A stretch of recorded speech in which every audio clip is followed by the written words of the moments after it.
Well, it's cool because we're already live. TikTok time to rock. Good evening, With good time morning, to rock. good afternoon. You're joking, we're not live. We are live. I already clicked it. Baba Black Sheep. We are? Oh, okay. So, well, anyway. I was going to sing my Baba Black Sheep song. But anyway, if we are live, I I can, don't see I us can yet, though. reserve that for later. Okay. Yo, Uh, yo, yo. Wait, let me put on a. Let me put on some sort of slow mode. I forget to do that. It's weird because it's a situation where if you put on slow mode, people complain that they're on slow mode.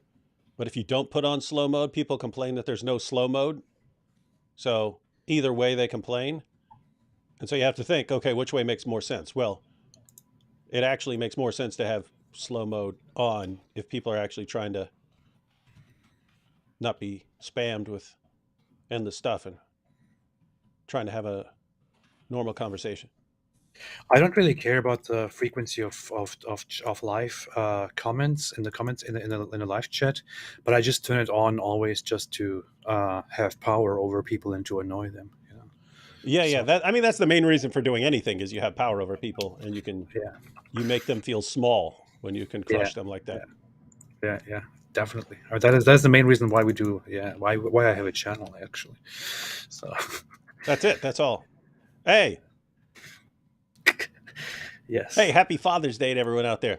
Uh, do they have Father's Day around the world, or is that just the U.S. and or U.S. and Canada or something? they don't have Anyone know? fathers around the world.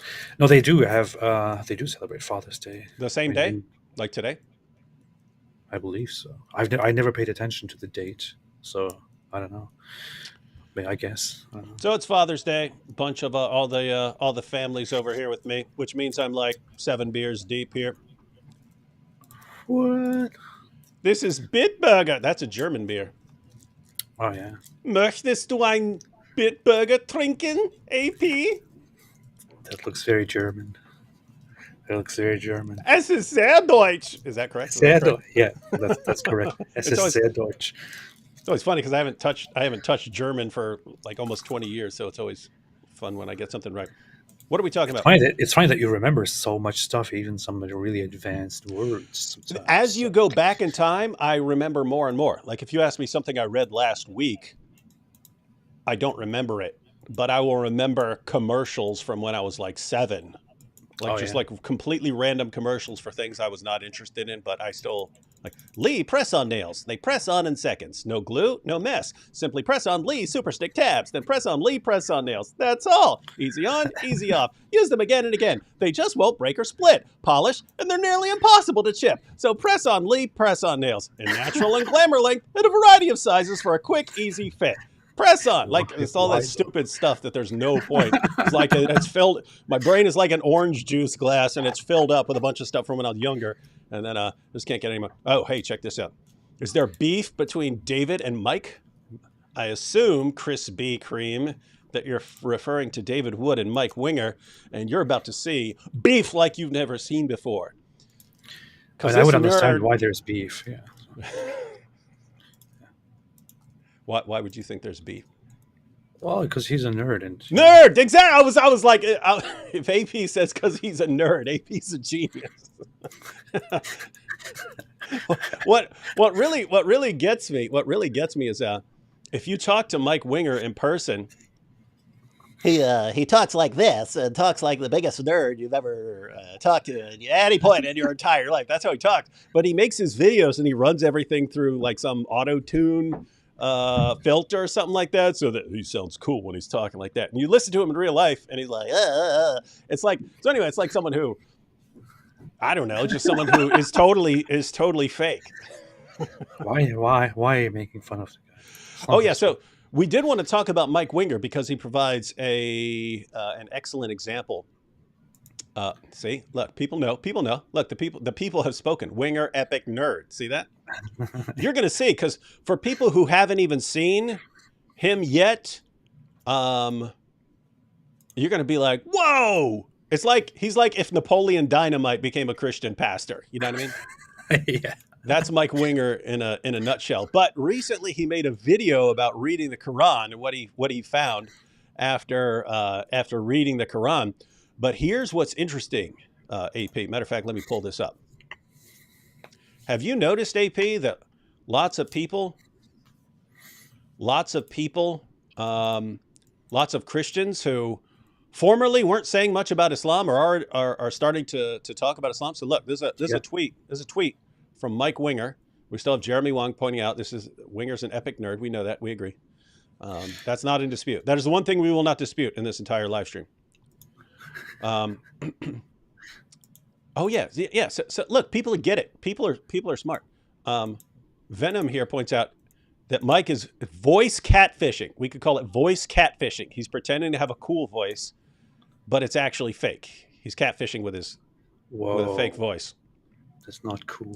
All right, so Mike Winger here says, following in the footsteps of Muhammad, who married Aisha when she was a 6-year-old girl. someone from Turkey, where apparently a 6-year-old Muslim girl was married off to a 29-year-old man, which, by the way, is as disgusting as that is, still actually better than what Muhammad did. But this is Mike Winger. This is Mike Winger, who historically doesn't have a lot to say about Islam, suddenly jumping in on the Muhammad and Aisha issue. AP, do you have any idea why people like Inspiring Philosophy, Mike Winger, people who, historically aren't even interested really in this stuff, they're interested in other things, are now suddenly jumping in and criticizing Muhammad and Aisha? Isn't that weird? It's like there's this sudden contagious form of Islamophobia going around? Well, I think it might have something to do with the fact that on the internet, a lot of people started jumping up and defending child marriage and Muhammad's child marriage, and that this has suddenly become part of the mainstream. Although for years it was like, no, you're lying, Islamophobes, and this and that. I feel like it might have something to do with that, but then again, I don't know, maybe it's just Islamophobia.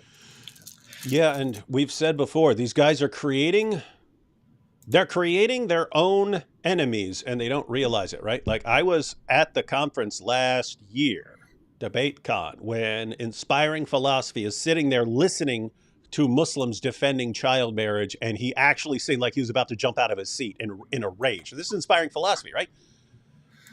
He's pretty, I don't know. He doesn't seem like the storm the stage type guy, but this is how much it was enraging him.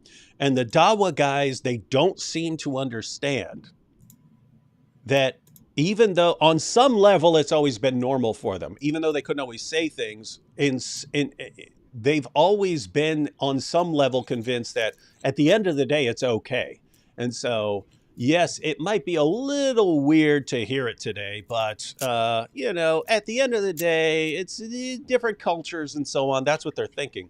And they don't realize people have some very strong feelings about whether grown men should be having sex with little girls and whether they should be defending it and promoting it. And beyond all of that, especially this trend of saying, we can defend it in the Bible because the Catholic Encyclopedia says Mary was 12. No, it doesn't. The Bible says that Isaac married a 3-year-old. No, it doesn't. But we can just say that and we can spread it amongst ourselves and never listen to correction. And you've got these people. I'm going to break it down, AP. If you talk to Christians, your average Christian who's interested in apologetics, evangelism, they've always thought of Muslims as like they're misguided, but they're pursuing the truth and they have similar values and so on. And all of a sudden, out of nowhere, their champions of Dawah are not only defending child marriage, but flat out lying to defend it, misrepresenting sources, misrepresenting the Bible, lying about people in the Bible to defend it. And all of a sudden, it's like a switch is going off and they're thinking, whoa, I thought we were on the same page as far as integrity and some basic values. And we knew about polygamy and stuff like that. But I thought we were on the same page as far as like, we're all seekers of truth. And we're just, someone's getting something wrong here, but we're all pursuing the truth here. And now you guys are just flat out lying. And so it's changing their mindset of thinking, oh, here's an otherwise honest person who's making some mistakes. And we can get together and discuss them to try and clarify some of these issues. Now they're thinking, whoa, these Dawa guys are evil.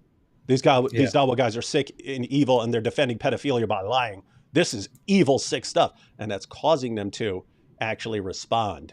And that is interesting.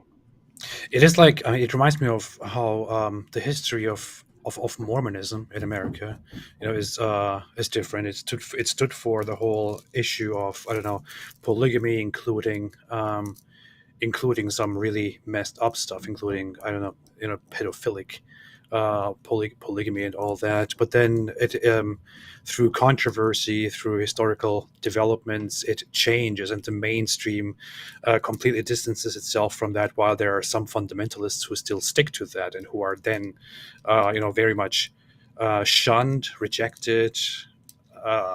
Hated and all that. But then with Islam comes into the play, and people think of Islam like it's just like it just has these problematic aspects like Mormonism, but it's probably not that big of a deal. It's probably not that mainstream. But then these Muslim apologists come out and they act much worse than the Mormon fundamentalists have ever acted. And people realize, wait a minute, this is worse than anything we have ever seen. It is. It we is. have to And, deal with it. yeah, and I really think that the mentality is actually parallel to ISIS. So they're not, to be clear, they're not going out doing the things that ISIS does. But I think that part of the mentality of ISIS was, wait a minute, Islam is totally overpowered by other nations and so on. We don't have a caliphate. Why is this? What's the explanation? And one possible explanation from an Islamic perspective is that because Muslims have been compromising and not enforcing full Sharia and not doing and not standing up for Islam, Allah isn't blessing them to take over the world. And so the idea of ISIS was, we need to completely cleanse everything, enforce strict Sharia, get back to the basics, and then Allah is going to bless us to take over the world. Wow, that really worked very well, except it didn't at all. But you have a parallel in that if Muslims think, if Muslim da'is think that Muslim leaders and the Muslim population have become too westernized, and they think, that's why Allah isn't blessing the community to take over the world and dominate and enforce Sharia, then it's, we need to stop running from these things and actually start defending child marriage and sex slaves and all that. That's what they've started doing. And you've got this disturbing number of people who are jumping on board with that, not realizing you're making your next generation of people who are horrified at this religion, and so they're making their own enemies, and it is fun to watch. You see, notice you got L here. Mike Winger is my favorite Christian YouTube pastor. Some people do just like nerds, right? They're like, oh, look at this adorable Revenge of the Nerds type guy sharing stuff. And I mean, I understand that because people like me. So yeah, there we have an example. Yeah. And you have people here. Jose Gomez, shout out to my winglings. That's how Mike talks. Hey, shout out to all my wigglings out there who are tuning in for my broadcast. And we're going to talk about the Bible today, specifically the book of Obadiah. We're going to go through the book of Obadiah. We're going to see all the brilliant life lessons, bibbity bobbity, right? That's how it's done. But again, he runs his stuff through the filter, so we'll see it in a second. So anyway, should we jump into? Anyway, long story short, Mike Winger posted a video recently where he is talking about, he's read the Quran and some of the things that jumped out at him from the Quran. I would say that some of the things that sort of jumped out at him from the Quran are things that should jump out at everyone, or things that it should make everyone go, whoa, wait a minute. What is that? Matter of fact, you just completely attacked and massacred him recently, didn't you? Mike Winger? Yeah. Didn't you blast him recently? No, I attacked him. I humiliated him. I destroyed him, basically, and there's just no coming back from that. Yeah. This is a good comment. Shepherd's Lamb. Would you agree that a lot of Muslims are misguided people who want to know God, but their leaders are liars and deceitful? I can understand being tricked if that's all you hear for your whole life. Yeah, and that's why I'm careful. Like when Sheikh Yasser Qadi says perfect preservation right down to the letter, Sheikh Yasser Qadi knew that he was lying. It's indisputable. He knew about variants in the Quran. He knew that, so he was lying. When your average Muslim on the street says, well, the Quran's been perfectly preserved right down to the letter, it's a miracle, he's not saying that because he investigated the evidence or even because he knows the truth and he's lying. He's saying it because he heard that from people like Sheikh Yasser Qadi and so on. So yeah, we have to distinguish between people who are deliberately lying and people who have been misled by the lies of their leaders. Maybe they mean perfect perversion. I don't know. Yeah, then it would be right. The Quran has been perfectly perverted. Oh, yeah. Hey, check this out. Oh, hey, another one from Shepherd's Lamb. D. Wood is my favorite apologist because I love ex-cons for Jesus. So that's like the only requirement. I could be like the worst apologist in the world, but as long as I'm an ex-con, Shepherd's Lamb be cool. No squares allowed. See, you got this. That is the correct idea. My dad was a murderer who found Jesus. We can all be saved. God bless. Unless you're an atheist, in which it doesn't matter what we do because we're all just worm food anyway. Exactly.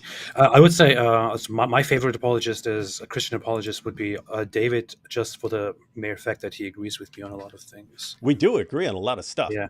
Other than that, no. Like even matter of fact, recently we made a video. You made a recent video, and I made a video. We didn't collaborate at all. We just made a video on the same topic, but we addressed almost identical points. Oh yeah, yeah. And it was like that. It was like that with Nabil. Me and Nabil would be in a class, and it was like it was organic chemistry. There were like 80 or 90 students in the class, and normally we'd sit in back because we joke around. For somehow we ended up in front of the organic chemistry class. I don't even remember what she said, but we had a professor, and she said something, and I didn't want to crack up laughing because I'm in the front of the class, so I kind of went like this. Right. As I thought she said something was hilarious. And I look over at Nabil, and Nabil's like suppressing his laugh. And I turn around and look, and no one in the class is even smiling. And I was like, how do we have the exact same sense of humor? We both saw something that we thought was hilarious, and no one else even thought it was remotely. Anyway, people with common. That's magic. All right. So should we watch some of Mike Winger? Keep in mind, guys, he is catfishing with the voice here. He has a much more ridiculous voice. Let's destroy Mike Winger. All right. So we're going to be agreeing with Mike Winger, but he doesn't get a free pass for being a nerd just because we're watching him. All right. So let's check this out. So I think here's good advice for evangelizing anybody who's committed to a religious belief system is to learn about their belief system so that you can understand them, they can understand you, but also you could leverage the things that they hold to in ways that lead them to Jesus Christ. And so some examples could be that in Islam, Jesus is considered a prophet. So this is different. Hold up. What kind of dork lights up his background with a blue background to make it look cooler? I mean, look at it. You see him lighting up his back. Hold up. Hang on.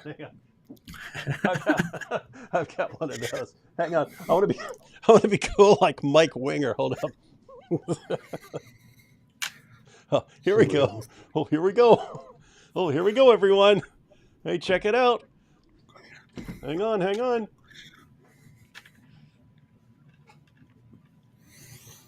Does that even work? Can you see that? You can't even see the blue on this, man. Oh yeah, we can. It is noticeable. Okay, Yeah. okay. All right. It is a terrible idea to have your background blue. It's just straight dork move. Yeah, ridiculous. All right, We all got I got the blue going like Mike Winger, and now I can be super cool. All right, so that'll help any of his fans who come over here. They'll feel like they're at home. All right, so here we go. Oh, so let me back up a little bit. So what he was saying is knowing something about someone else's religion can help you if you're talking to that person, because then you'll know what you're talking about. So we back up slightly here. In Islam, Jesus is considered a prophet. So this is different than in some other religions where Jesus would be considered like a threat, right? Jesus is a prophet in Islam. And so there's like an open door there. It's like, let me talk about Jesus. You say he's a prophet. Let's look at his words. You can study what the Quran says about the Bible, and you can use this as a bridge to understanding the Bible more, helping them understand the Bible more, like helping them see the value of the scriptures. But Muslims are also taught that the Bible is very corrupt. Okay, so it's not necessarily in the Quran, right? But they have to teach this. They have to be taught that the Bible is corrupt because the Bible totally refutes, as it stands, refutes Islam in a lot of different ways. Islam teaches that Jesus was never even put on the cross. Okay, so a couple things here before he moves on to the crucifixion. What's he on about there, AP, with hey, if you know what the Quran says about the Bible, that can actually be relevant for discussion. Any idea what he's thinking about there? I have no idea. Yeah, What in the world? What in the world is this dude talking about? I So have no idea. I don't know why anyone would bring that up even. Yeah. yeah, so it's something we've been through roughly 100 trillion times, and we've challenged our Muslim friends on repeatedly, and we've both. I mean, we've both been so hardcore on this particular point that we've told Muslims if they can show us where the Quran says that the gospel has been corrupted, that we will convert to Islam if they can show us. That's how confident we are that the Quran never, ever says any such thing. I made a video where I went through every single verse in the Quran that even mentions the gospel. And all it ever does is affirm the inspiration, preservation, authority. So I think that's the kind of point Mike Winger is making, that if you know that, then that's actually pretty helpful if you get into a discussion with a Muslim, especially since, as he points out, they've been trained to say that the Bible's been corrupted. And so if you actually know something about the religion, that can come in handy. And then looks like he's going into the crucifixion. Back up slightly just so we don't... Do you hear his voice, by the way? It sounds completely different from the way he sounds in person. Yeah. Like there's none of that, everyone, hey, I love everybody, Mike Winger, Mike Winger. Here we go. Different ways. Islam teaches Listen to all that Jesus bass in his was- voice. Guys, what program do you use to do that? How do you go from that? Hey, I'm Mike Winger. Blah, blah, blah. All right. Anyway, Did you notice, by the way, how you tried to give me the word on what he's talking about, and then I completely, like a genius, deflected and gave it back to you instead? yeah, and then How I people masterfully did that? will complain. Why is David talking so much? Blah, blah, blah. This is a genius move on my part, which I can teach on my channel. If you only subscribe and pay $50 a month, I can teach you this, and also teach you a PhD program. Which, yeah. This is nowadays fashion. So You could be a real top Y. I would be a top YouTuber. Yeah, top something. Yeah, Top YouTuber. top YouTuber. Top it's- YouTuber. Yeah, go ahead. Look, someone's saying just from listening to Mike Winger for 1 minute, Jose Gomez says nerd overload. That is correct. That's exactly. Terrible. That is exactly Terrible. how people react. Wait a second. We got someone here. Humbly Rise says, AP, I'm just here for the daily vocabulary word. Is Humbly Rise referring to you using the word salvific? That is very salvific, actually. Yeah. Look, I don't know. You know what's funny? I have a lot of such words on my mind, but that word salvific is not actually a word that I encountered during any studies. It is actually something that I encountered while I was playing a game. I thought, wait. So you're playing Call of Duty, and he's like, let's kill these salvific. No. It was a strategy game, like a history game. It was a game that I love a lot, it's called Europa Universalis. And as I was playing that, I read this salvific, and I'm like, wait, salvific? I've never heard of this word. And then I thought, wow, I was always looking for an adjective for that, and there is one, and I've never thought about it. I've never encountered it, and then I actually used it. So yeah, I have to say it wasn't through diligent studying that I actually acquired that word. It was video games. Well, and then what's cool about learning the new word is then you can sound super smart, right? You can just pull that out of your pocket like ultra crepidarian. Yeah. Now I completely broke the whole thing, though. Now people are not impressed anymore, but yeah, whatever. I don't care anymore. Ever even put on the cross. He wasn't crucified. He didn't die. Now, you could say, hey, let's look at historians. Historians actually would say that Jesus' death by crucifixion under Romans like Pontius Pilate, it is one of the most certain facts of history. Think about that. Not only does the Bible say it happened that way, it seems to be one of the most certain facts of history. Muhammad, who came over 400 years later, he wrote down it didn't happen. Did he say over 400 years later? I mean, he's technically correct because Muhammad did come over 400 years later. But I mean, like we're over 400 years later. It's like, okay, so Jesus came, and then over 400 years later, David and AP are doing a show.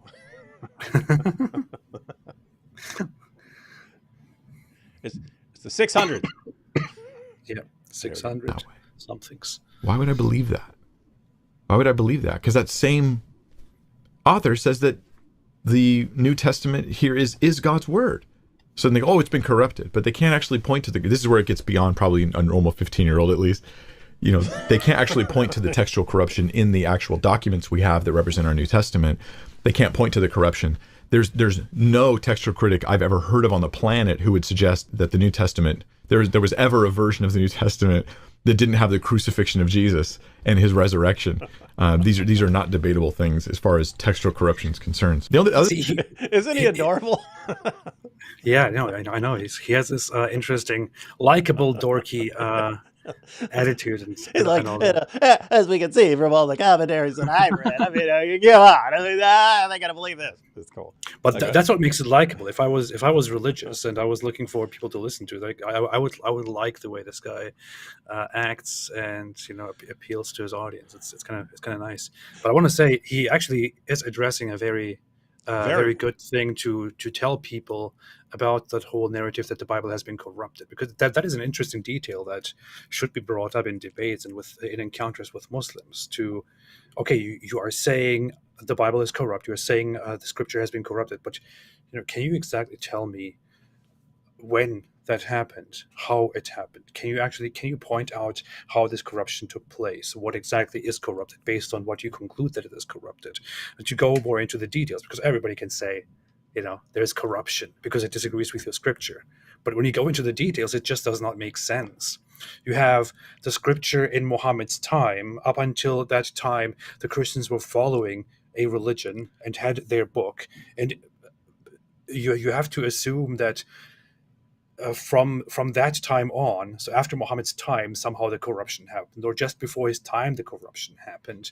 And then you have to explain how exactly that happened, how exactly people can come together and cause such a huge corruption that they remove all the truth and include so much falsehood into all of their narratives. It is just ridiculous. Muslims themselves cannot explain what they are arguing here. Yeah, he is, as nerdy as he is hitting all of the issues. He's doing it in kind of rapid fashion that you could of course unpack all of these issues a lot more. But I mean, think about that. So the Quran, at least according to the dominant position, we've heard from people like Khalil Andani and so on, who take the minority position, which has always been a minority position, that the Quran is actually saying something different there.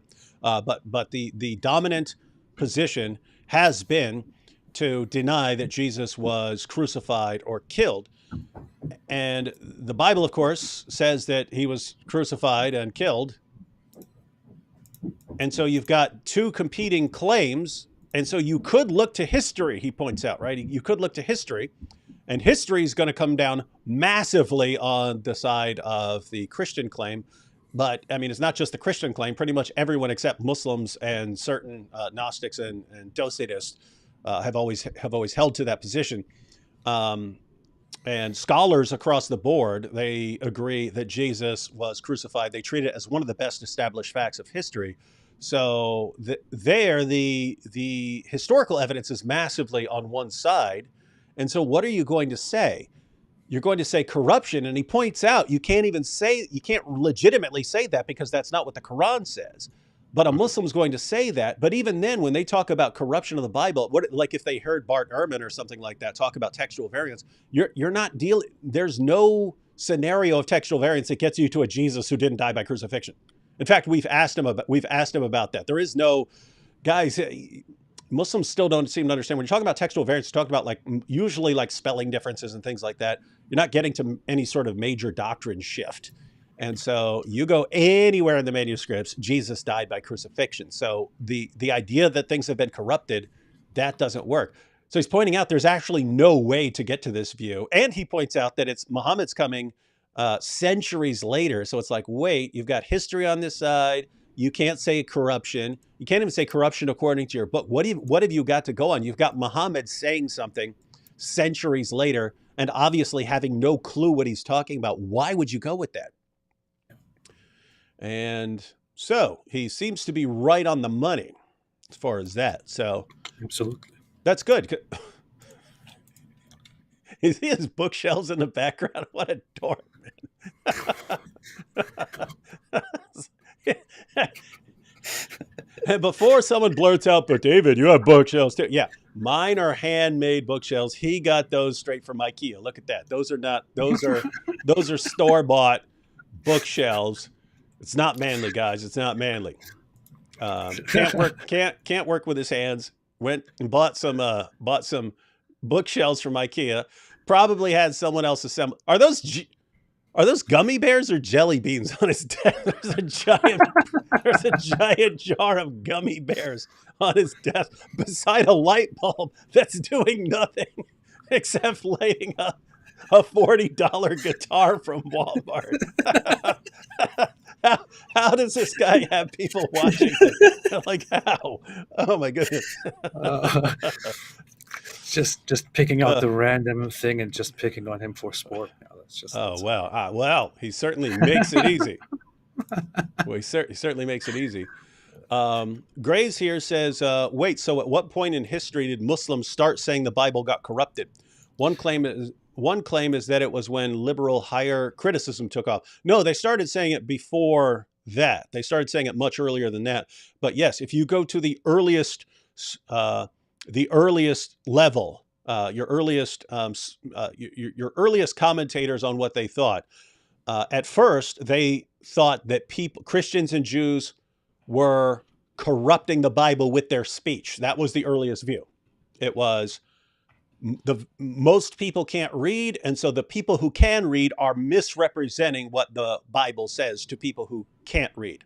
And so Christian preachers and Jewish preachers are misrepresenting the text. Then you ended up with a mixture because you eventually started getting to people who did know what was in the Bible and knew that it didn't line up with the Quran. And then eventually you got to the position where the Bible has to be corrupted because they eventually know that the Quran does not line up with the Bible on basic doctrines. And so you see this evolution of views. All right, should we jump? I think there was one popular view is that, who was that? I think it was Ibn Hazm during the Andalusian period. He was the one.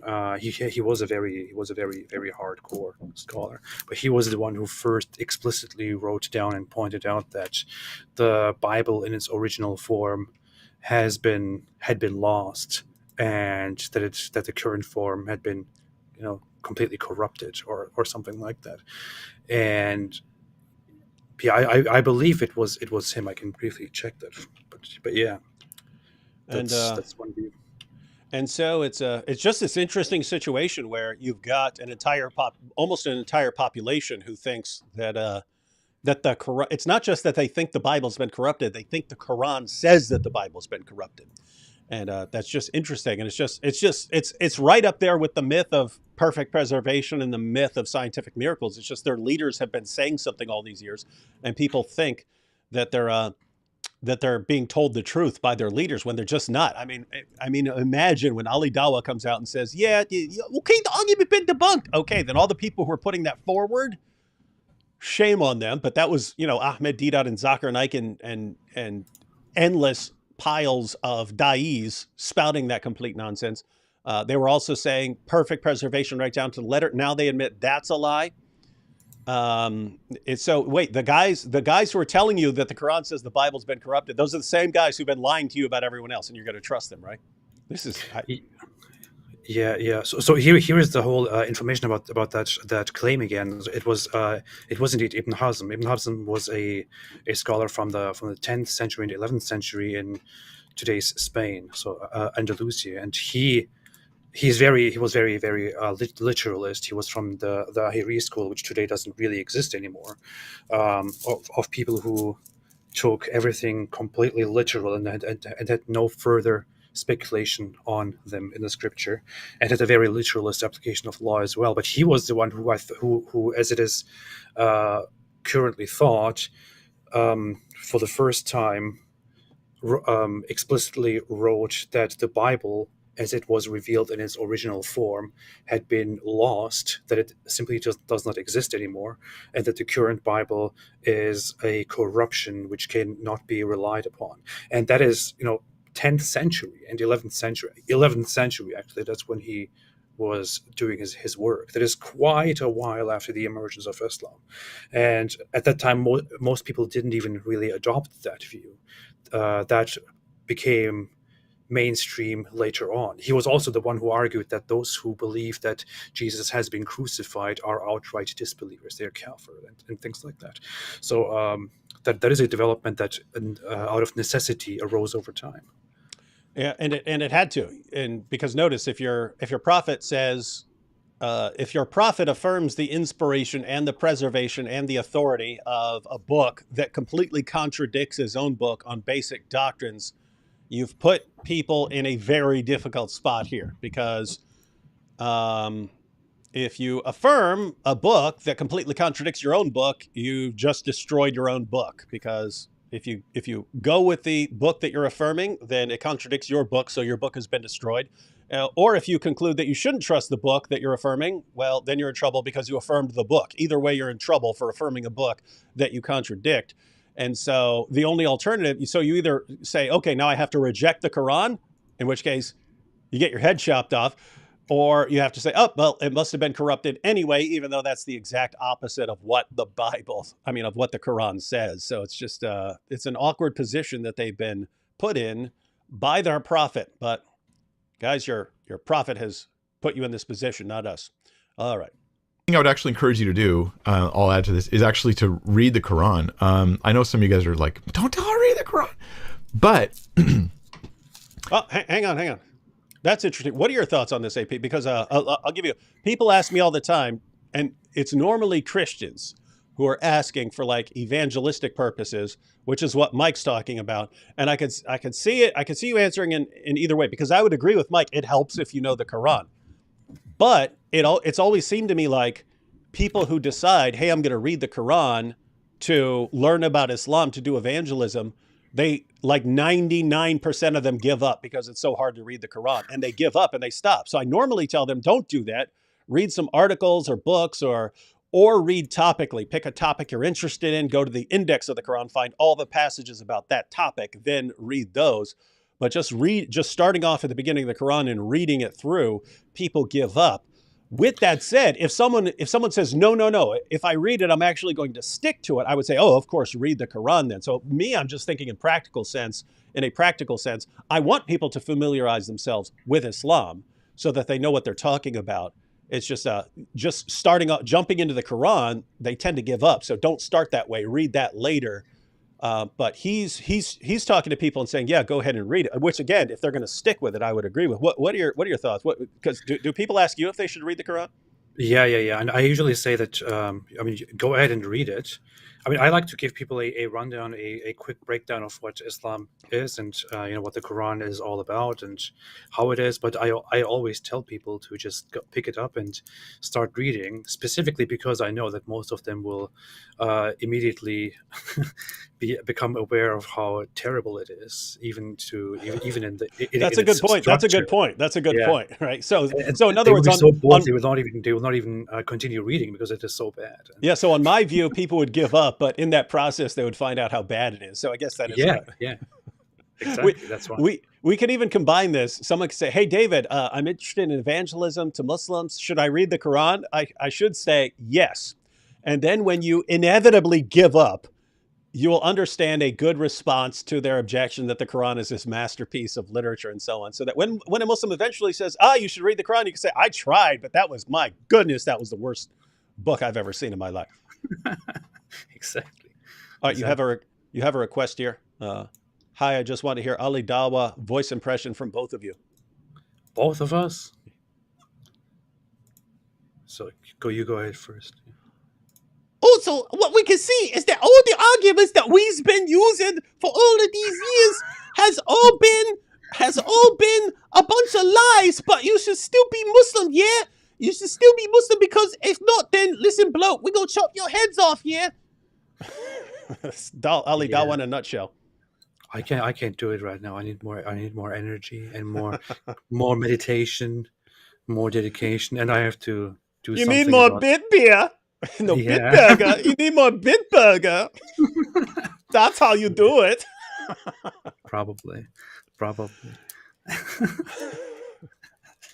All right, let's see what else. Pastor Mike Winger. Look at this guy. Why is it so dark? Purple shirt, his nerd Continue glasses. talking. I'll be right back. I'll be right back. Continue Yeah, talking. yeah. We'll go ahead and watch some more Mike Winger, and I'll fill in. Here's fill in why. AP. There's nothing in the Quran that's going to convince you to be Muslim. Okay, it's not that kind of book. It's very difficult to read. It's organized oddly. So the opening chapters of the Quran are the longest ones, and it's for the most part the book is organized longest chapter to shortest. Imagine if you did this with the books of the Bible. I'm going to organize them longest book to shortest book. You know, and you've got like Jude and like Obadiah. You know, you've got like these short books at the end, and then you have these really long. But then it would be so disjointed. Well, the Quran's like that, except the Quran's not even books; it's just chapters. So the chapters are like in different chronological orders. It's very difficult to figure out what's going on. He I actually want to go back. He's making a very important point. It's funny how this is a short video, but he is zeroing in on all of the most important details. So he's warning people. He's saying, hey, you should read the Quran, but he's pointing out that the organization is ridiculous. When they decided how to organize it, they just say, okay, we'll put the longest chapter first, and then the next longest and stuff, all the way up. I mean, apart from Fatiha at the beginning. But we'll just arrange it from longest to shortest. But now it's all massively out of order. But he compares that, like, what if you did that with the Bible? What if you did that with the books of the Bible? The most chapters is like Book of Psalms. I think as far as word count, I think Jeremiah is the longest if you just count words. So notice you like start off the Bible with maybe some little prayer or something like that, and then you have like Jeremiah, and then you go Psalms, and it's like you'd be like, what are you doing? It'd be even worse if you did it by like chapter. So you found like the longest chapter in the Bible, and you started off with that, and then you go with the next one. It'd be like who does this? But that's the Quran. I imagine just writing a book. You write a book. You have a bunch of different thoughts. You write chapter for chapter for chapter, and then you're like, okay, now I have all of this stuff together. But what should I do? In what order should I put it? And then you're like, oh, I think I know. I will just go from long to short, and then you just do that, and it's completely there is no reason for that at all. There is no flow, no sense to that, nothing at all. But that's just how it goes. It's and it's done because you'd have probably been a little better off reversing that and starting off with the shorter chapters. Yes, because exactly. The shorter chapters tended to, it's not perfect, but they tended to be earlier than the longer chapters. So it's just, yeah, I mean, there are lots of dumb ways to arrange stuff, but if you've got a book that depends on abrogation, in other words, later chapters cancel earlier chapters, or a command can be canceled by a later command, chronology is pretty darn important.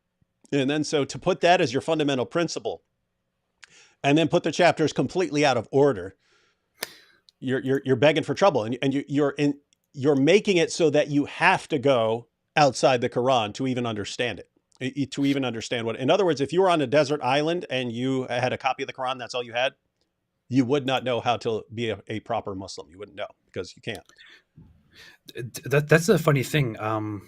As a Muslim, this is what you understand from a scripture. You know, you have the Quran, you have that structure, and when you switch from the Quran, which is completely all over the place, jumping from topic to topic, repetitions all over again, no chronology, nothing at all, you then jump to the Bible and you start reading that from the beginning.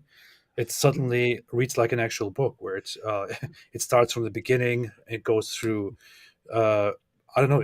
I mean, there is a structure to it, right? It suddenly makes sense. It suddenly is an actual book. It's quite interesting that people think those two scriptures are from the same source. Can you see his fingernail? He's got one. It's his middle finger. It's right here. He's got his middle finger right here. But he's got I see it now. Yeah, I see it now. What kind of pastor is this? He's got one painted finger. Maybe it's an injury. I don't know. Okay, so yeah, from what? Building his bookshelves. All right, let's see what else he's got here. But as you read it, it will be obvious to you that it's a very human human. Yeah, he is. Let me back this up, because he was crushing it. He's saying, hey, people might think, why are you telling people to read the Quran here? You're going to find out that it's a purely human book with this silly organization. Let me back Quran's it up. not even books; it's just chapters. So the chapters are like in different chronological orders. It's very difficult to figure out what's going on. But as you read it, it will be obvious to you that it's a very human book. So there's a part in there where Muhammad writes, as you're reading the Quran, you'll see it. Muhammad writes that, oh yeah, you guys asking? Seriously, my finger, I smashed it. That's all. I smashed it. You should have seen it like a week ago. It was like all blue. The whole finger was. So I smashed it here. I got a little bit of a blood blister here. There you go. See? Wait, if he gets his shells from IKEA, how's he smashing his finger? Don't act like you're doing a work, real man's work here. You know what I mean? Like what? Hang on, hold up.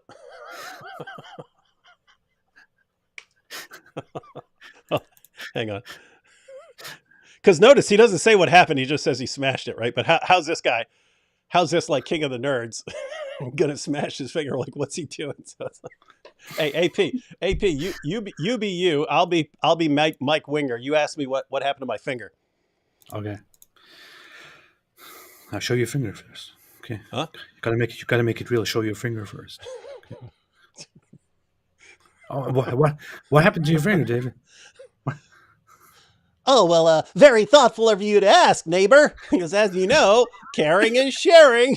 You're not going to believe this, but I went ahead and got my new copy of the ESV Study Bible, and boy, is this thing a monster.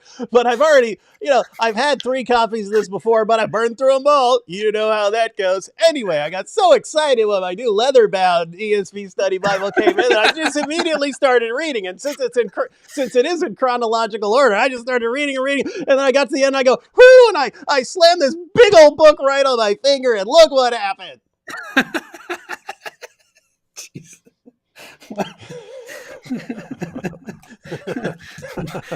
Oh boy. Wingalings. Anyway, I wonder if he's going to watch us and cry. I don't know. I hope he is. he's probably going to send you. Why are you messing with me?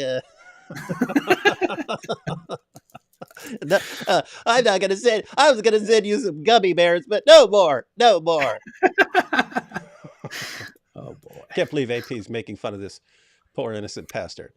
Terrible. All right. Let's see what so we got Mike talking about smashing his finger while reading a giant book. All right, here we go. No big deal. I'm super manly, so I didn't even feel it. Okay, so what was I saying? In the Quran, you have this interesting stuff where, like, Muhammad says, God told me to tell you that when you come over to my house and you have dinner with me, you can't stay and ask questions about God. You have to go home because I'm tired. I didn't say it. God told me to tell you that. I kid you not, that is in the Quran. Like, this is very obviously was written, Muhammad's like, these people are bugging me, asking me all these questions I don't necessarily know the answers to. I have a revelation. This is exactly how Joseph Smith did it, right? Joseph Smith is the same way. He's like, oh, I have a revelation. God wants your wife to become my wife. Oh. And so they put their desires in God's mouth. Muhammad wanted, at one point in history, Muhammad wanted to marry a girl. Okay, so he's on to he's about to move on to a different issue, but he is hitting the nail on the head here of some of the issues. So that's an issue we bring up quite a bit, AP, that funny verse in the Quran. That is also what's very funny is when I was a Muslim and when I was very devout, and I encountered this one guy who said that he doesn't believe in God at all, and I was very surprised. It's Turkey. It was hard also in my environment to actually encounter such people, and I was asking him why he doesn't believe and why he rejects the whole, why he rejects Islam, which is obviously true. And he mockingly said to me, he said, "Have you read the Quran?" I said, "Yes." He said, "Well, there is a verse in which Allah tells people that they shouldn't stay too long when they come to visit Muhammad because it bothers him. Does that sound to you like it's Allah, or does it rather sound like it's a human talking? And the funny thing is, I read the Quran, and I came across that verse when I was a believer, and I didn't even think about it. I didn't even stop and think about how ridiculous it actually sounds. When I read it, it just seemed completely okay. Like, oh, it's an interesting point about ethics, uh, Mhm. but or about the etiquette of visiting the prophet. Only later, when it was mockingly pointed out, did I on my way home think, wait a minute, that's kind of weird, isn't it? So It's very weird. Yeah. yeah, It's interesting. It is something, if you were just reading it and not focusing, you'd just be reading Surah 33 and you read this, okay, stop being jerks and hanging out at Muhammad's house all the time when he's trying to, bang all his wives and so on. Matter of fact, let's go ahead and take a look for people which makes who sense. we've talked about this a bunch of times, but for people for whom this is new, here you go. So this is Surah 33, verse 53. You can go with any translation you want here, but we'll go with Halili Khan. Let's see. Oh, you who believe. So keep in mind, everyone, people are heading over to Muhammad's house, and they come over to Muhammad's house because they think it'd be great to hang out with Muhammad. And so he says, oh, okay, come on over for dinner. But then, he's the prophet. So now's your chance to ask him all kinds of questions. You can say, hey, Muhammad, what about this? What about this? Where does the sun set? You can ask him all these questions and get the answers. Meanwhile, Muhammad wants to be, banging all his wives and his child bride and his sex slave and stuff like that. So he's getting annoyed. But he won't say anything. He just sits there and puts up with it. Yes, I'll answer all your questions. The sun sets in a muddy pool. We all know that. Come on. And so he breaks it down for them. But then one day he comes out and he says, gather round, Muslims, because I have received a revelation.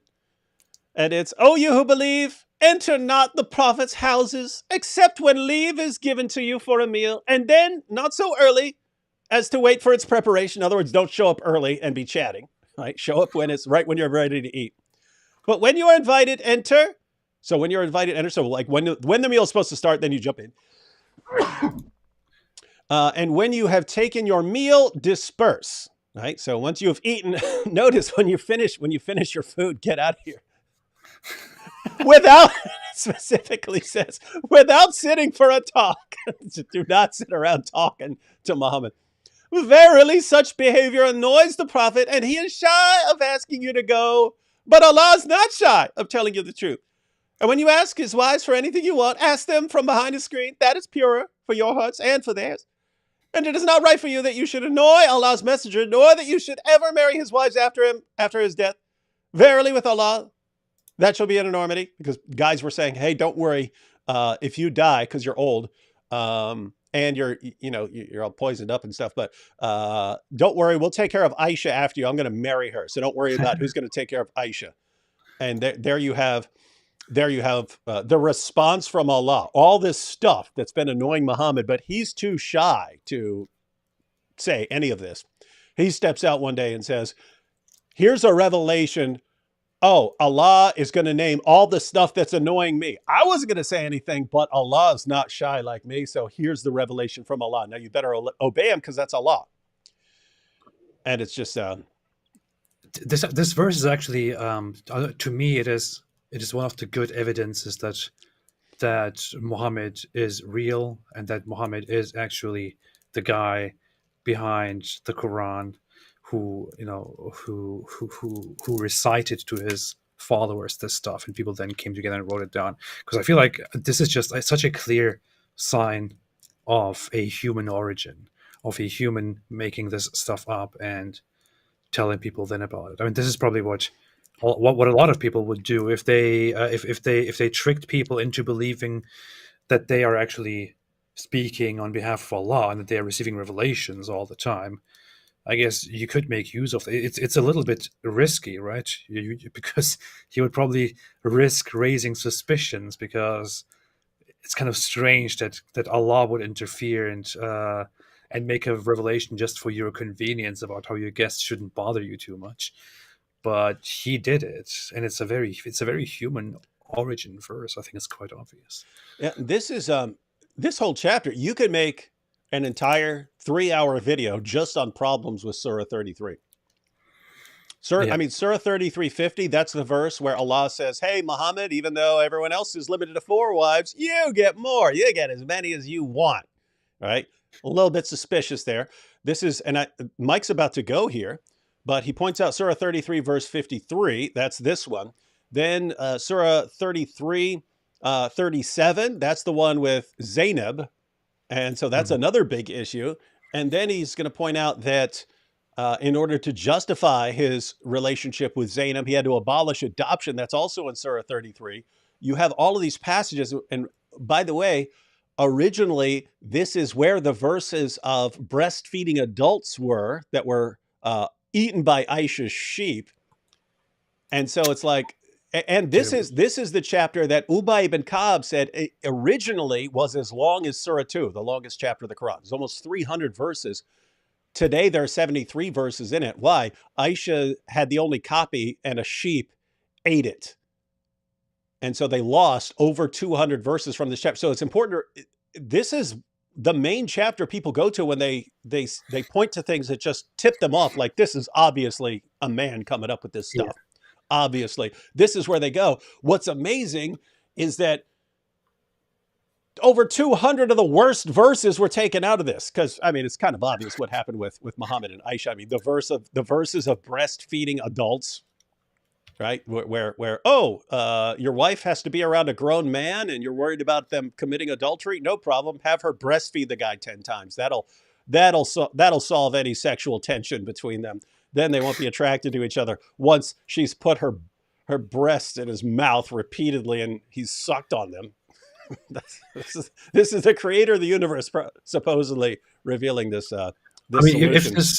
If this chapter was revealed actually at the same time, most of it, then this looks like a time where something was really going wrong in Muhammad's head. This is also, I mean, that event that we just talked about, 353, that happens. So when Allah says, don't sit too long in Muhammad's house, that is the night or the day that Muhammad gets married to Zainab, and that's when people come over and sit there too long. So his adopted son's wife, when he gets married to her, and then people come over to feast and they stay too long, and he gets mad about it and makes this revelation.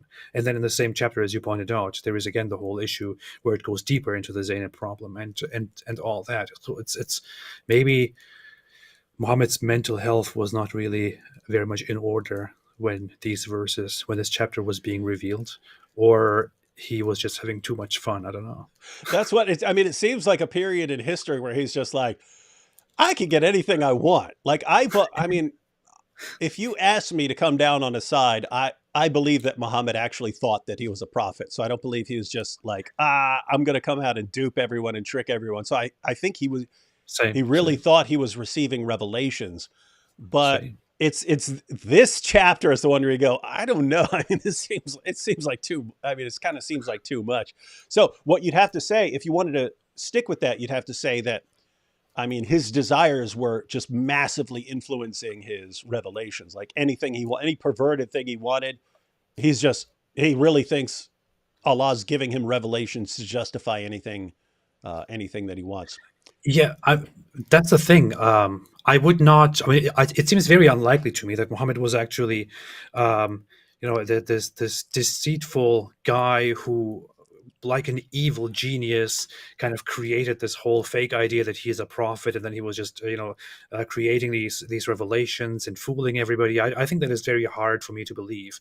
It's very hard to maintain something like that, and I think he has to be really a genius, and people have to be extremely dumb around him for him to pull that off for so long. So I think it is much more likely. I also think it's very unlikely for humans to actually be that way. I think in Muhammad's case, he did have mental problems, and he genuinely believed that he's receiving revelations, but he also began fooling himself and getting, I don't know, believing his own desires to be of divine origin, to make up things in his head for his own desires, and then to somehow either completely believe that they come from Allah, or somehow deep inside know that he's making it up, but he can't acknowledge it because he's already so far in it. But yeah, I agree entirely that he probably genuinely thought he was a prophet of Allah. Yeah, and it's here you have no man gets turned on sucking women's breasts, so says Allah. And notice the reverse would have to be true as well, that women aren't going to get turned on by this young stud in their houses sucking on their breast repeatedly. That's not gonna. You got the creator of the universe here telling you, guys, of all the things that would, you know, increase sexual tension between two people, breast sucking does the opposite. It makes you, this is like my long lost son now sucking on my breast. What is this? Yeah.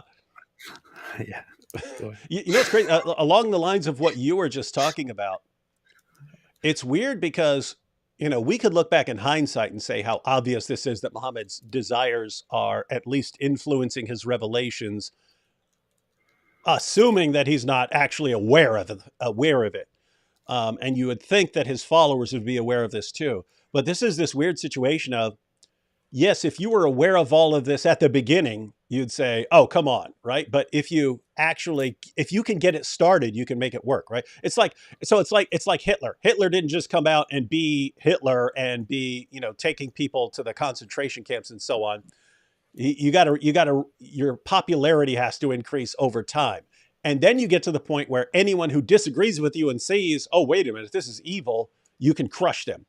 And so by the time people catch on to what's going on here and wait a minute, this is kind of suspicious here. Every time this guy wants something, he just gets a revelation. By that time, you can't say it because he's got followers standing around with swords that'll not hesitate to chop your head off. That's exactly what Albert Speer, who wrote down all his history with Hitler and all the internal dialogues, his whole memories. That's what he basically described. Where Hitler was not some strategic genius. He was not amazing. He was just a guy who was very passionate and who was very lucky that he was at the right time, at the right place, and worked himself through passion to appealing to people's emotions to such a high level. And he surrounded himself with such yes men who would just quietly listen and nod to whatever he says, that he became increasingly insane. And at that point, nobody would stop him anymore because he already established it, and there was no going back. There was a point of no return after building such a wall around him. It seems like people would catch on over time, but apparently people just keep falling for the same thing over and over again. Some dope comes along, is about to do horrible things, but he wins you over through basic manipulation. People fall for it, and then everyone's got to put up with it. All right, let's get back to Ned Flanders here. Put their desires in God's mouth. Muhammad wanted, at one point in history, Muhammad wanted to marry a girl.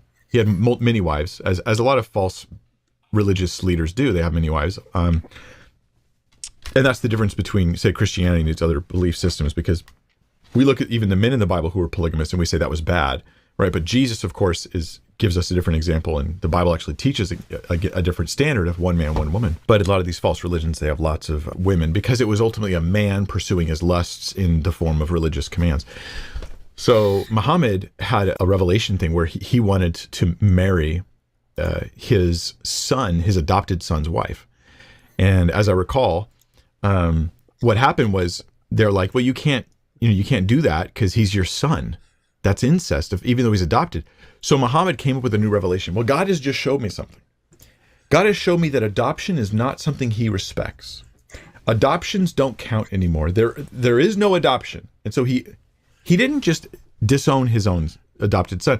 He abolished adoption. There are countries, Muslim-influenced countries now, where adoption's not allowed because Muhammad wanted to sleep with this girl who was married to his adopted son. Let's pause that. Makes complete sense. Yeah. The clip is almost over, but he had a couple of passages in there, and it's interesting, the Zayd and Zainab issue. In the book Answering Islam, which was the first apologetics book I ever read, still definitely one of the best.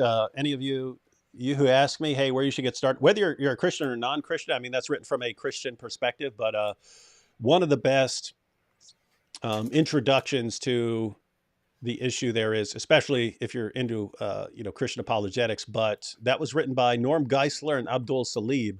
But Abdul Salib is an ex-Muslim, and he said that was what started bothering him about the Quran. It was the issue of Muhammad and Zainab. Muhammad and Zainab. And let me go ahead and pull up Surah 33, verse 37 to show what Mike Winger was saying to all his fans. His fans are the Wingalings. So he starts a show, like he cut to like a middle of a show for this clip. But normally it's hidely ho to all my Wingalings out there, and then he gets into to his topics. But so this is Surah 33, verse 37 of the Quran. So the historical background: Muhammad shows up to. Muhammad had an adopted son named Zayd. Zayd was called Zayd ibn Muhammad, Zayd, son of Muhammad. And Zayd got married to Zainab, who was Muhammad's first cousin and one of the hottest babes in all of Arabia. One day, Muhammad shows up to Zayd's house, but Zayd isn't there. Zainab answers the door and she's almost naked. She's got a little like nightie type thing on, and it blows around in the air. And it says she excited the messenger of Allah, right? Take that to mean whatever you will. But the passage, this is in Tabari and other sources. But then Muhammad walks away. And it says he was praising Allah, saying, praise be to Allah who causes hearts to change. But what he had just realized right there by seeing her when she was so hot, was that Allah was going to give her to him, even though that is literally the wife of his own adopted son. But she's so beautiful. So beautiful. I never noticed. Thank you, Allah. Yeah, she's mine now, Allah. Thank you, right? Thank you. And then, but then Muhammad goes away and he doesn't want to tell anyone. And Zayd hears about it. It's like, hey, I heard you got the hots for my wife. I'll go ahead and divorce her so that you can have her. You're my prophet and my adopted father. Anything that's mine, you obviously have a right to take. And people already start grumbling. Wait a minute, Muhammad's going to take the wife of his own adopted son? That's incest. Because keep in mind, it's not incest in the biological sense of where you have biological danger. But back then, it was considered, if you are adopting someone, you are giving him the full rank of son in your family. If you adopt a girl, you are giving her the full rank of a daughter in your family. And so you treat them exactly as you would treat a son or a daughter. And therefore, the rules about not taking their wives for yourself apply. But then Muhammad receives this revelation. And when you said to him, to whom Allah had shown favor and to whom you had shown a favor, keep your wife to yourself. So this is when Zayd says, no problem. If you want her, she's yours. Muhammad says, no, keep your wife to yourself and be careful of your duty to Allah. And you concealed in your soul what Allah would bring to light. So Muhammad already decided that he'd already got the revelation that Allah is telling him, hey, you need to take the wife of your own adopted son because she's so hot. And Muhammad conceals this. So Allah is actually rebuking him for concealing this. And you concealed in your soul what Allah would bring to light. And you feared men. So Muhammad did it because he feared men, not because he's actually good and moral. And Allah had a greater right that you should fear him. In other words, what do you care what men are thinking when Allah is the one who wants you to take the wife of your own adopted son? But when Zayd had accomplished his want of her, meaning he divorced her, we gave her to you as a wife. Why? Notice, here you have the entire explanation. So the question is, why would Allah want Muhammad to take the wife of his own adopted son? Why is Allah revealing, hey, you really need to take the wife of your own adopted son? This is important. And Muhammad's covering it up, but Allah's saying, no, you got to do it. Hurry up. It's important. We gave her to you as a wife so that there should be no difficulty for the believers in respect of the wives of their adopted sons when they have accomplished their want of them. In other words, divorce them. And Allah's command shall be performed. Now, you see, it was completely necessary. It was a necessity. This had to happen. That's why it happened. And don't you understand? So notice the absolute absurdity here, right? Because it's about to get worse. It's as insane as this sounds, it's about to get worse. So anyway, Abdul Salim said that's what started Surah 33, verse 37 in particular is what started. He said he was just thinking, wait a minute. According to the verse, and especially the historical background, the reason that Muhammad has to take the wife of his own adopted son, Allah says it so that other believers understand that they can marry the wives of their own adopted sons. And Abdul Salim, I remember him saying this in a lecture. He said, I just started thinking, is this really a moral problem that human beings deal with? Like, is this really something that there are all these people out there and they're sitting around, what do I do? I'm so attracted to the wife of my adopted son. What do I do? And I'm really struggling with whether I should take her for myself because, you know, he's my adopted son. His inheritance and everything, that's all tied up with me. I'm the one who took him into my family. He's going to do anything I want. So if I want his wife, I can say, hey, divorce your wife because she's really hot. Give her to me. And he'll do it. He'll do it out of gratitude. So, do I really do this? Do I really take the wife of my own adopted son after seeing her practically naked?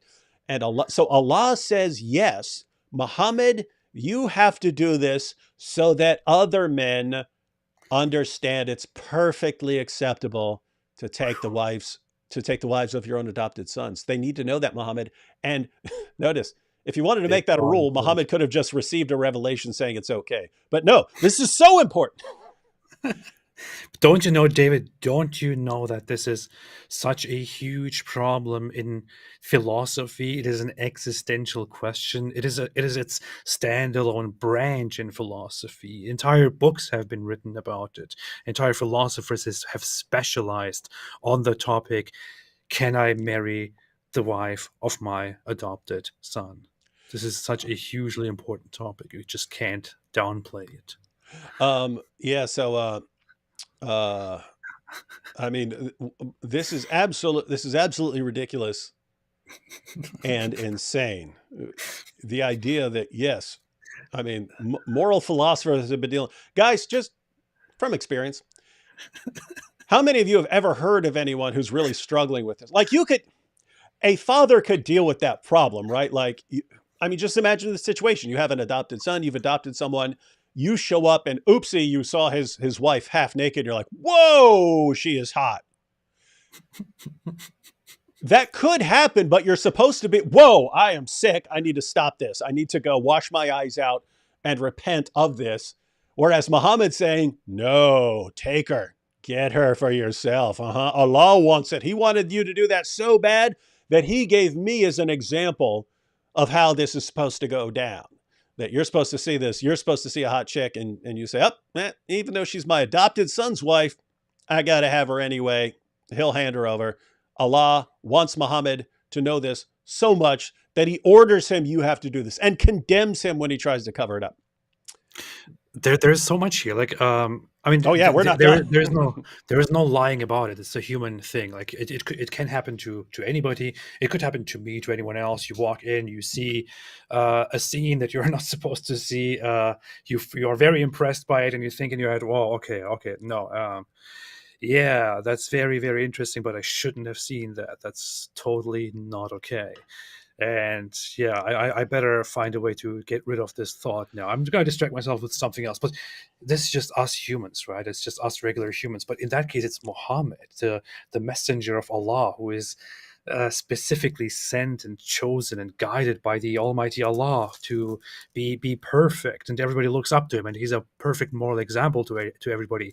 He deals with this issue, not just you and me who would, struggle and, just get over that. He deals with that issue and he's like, well, this is unbearable. I'm going to, I have to take her as my own wife.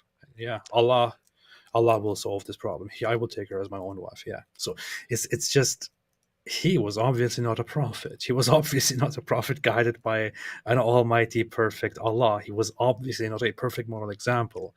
That this is obviously fake. And as I said, and Mike Wigger already actually pointed out the verses, but it's kind of he's kind of doing it rapid fire, pointing out some of these issues. But I mentioned that the problem gets worse.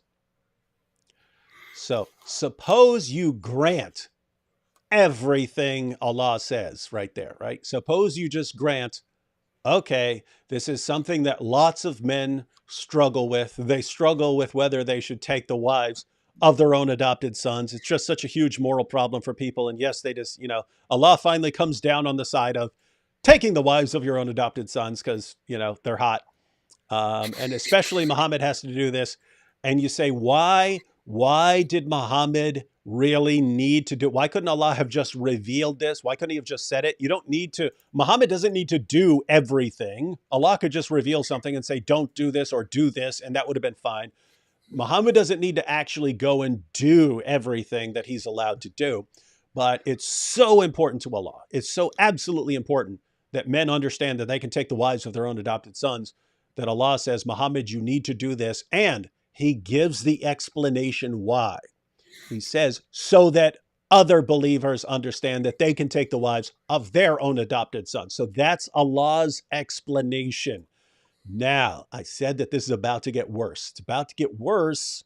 It's about to get worse because Allah also abolished adoption. And so this is a situation that will never arise again.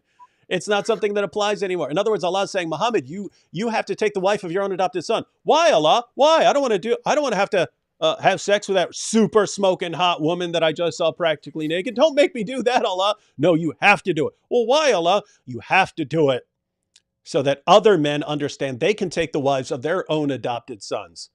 That's sick and evil, but at least you understand it. You don't understand it when Allah abolishes adoption so that there's it's not a situation that would ever apply again. You're not going to have any more adopted sons, so you're not going to have any wives of your own adopted sons anymore to ever marry.